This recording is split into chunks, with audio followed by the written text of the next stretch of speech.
Party party हमरा पे लागल पहरा न कुछ एडवांस होई हो। ऐसे तो प्यार में रोमांस होई हो।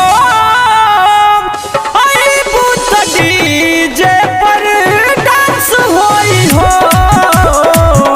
ऐसे तो प्यार में रोमांस होई हो। आई बूथ डीजे पर डांस होई हो। तस्वीर के चांद सुनी मिंटू मतलबी चिरौरी बहो ए दशहरा में बात कुछ औरी बहो।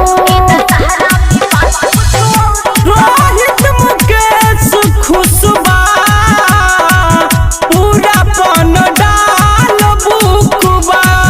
सुनी मिंटू मतलबी चिरौरी बहो ए दशहरा में बात कुछ औरी बहो। देखी भाई तो लागे मारे बड़ी हराम से होई हो। ऐसे तो प्यार में रोमांस होई हो। आई बूथ डीजे